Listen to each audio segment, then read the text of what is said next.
तुम्ही जो हातात मोबाईल आहे तो कोणामुळे आहे? इंजिनियरमुळे आहे, बरोबर आहे. त्यानंतर तुम्ही इंजिनिअरिंगला ऍडमिशन घेतलं बा डिप्लोमाला, बरेच जण का तुमचे मित्र वगैरे असतील ते नको म्हणले असतील, त्याचं कारण काय? नको का म्हणतात? त्याचं कारण असं आहे की बिना बात की लड़ाई और इंजीनियरिंग की पढ़ाई सबके बस की बात नाही.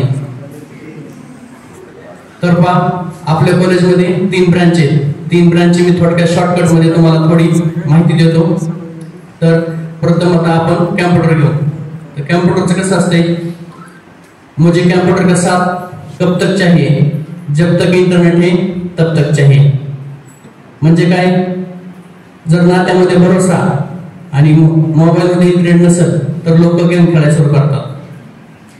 आता आपण इलेक्ट्रिकलचं पाहू. इलेक्ट्रिकल आणि इलेक्ट्रिकलची वायर आणि नातं हे सारखं असतं असं समजा. आपण इलेक्ट्रिकलची वायरिंगची जॉईन करतो. जर इलेक्ट्रिकलच्या वायरची जॉईन व्यवस्थित झाली तर तुमचं जीवन प्रकाशमान होतं. म्हणजे तुम्हाला योग्य व्यक्ती भेटली तर तुमचं जीवन प्रकाशमान होतं. पण जर इलेक्ट्रिकलच्या वायर चुकीच्या पद्धतीने जोडल्या तर जा आणि दूर संघर्ष. आता यानंतर आपली सिव्हिल ब्रांच. त्या सिव्हिल साठी एक शेअर म्हणतो पहा,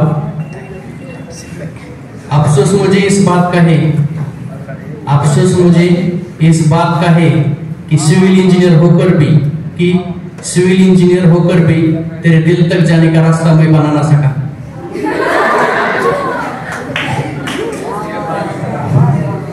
म्हणजे काय, आयुष्यात तुम्हाला प्रत्येकच गोष्ट पाहिजे ती मिळेल असं नाही, काही गोष्टी तुमच्या राहतील पण. तर हे झाली आपली ओळख. आज आपला कार्यक्रम तुम्ही सर्वांनी भरभरून पोस्टर प्रेझेंटेशनचा प्रतिसाद दिला, याबद्दल सर्वांचे विद्यार्थ्यांचे आभार.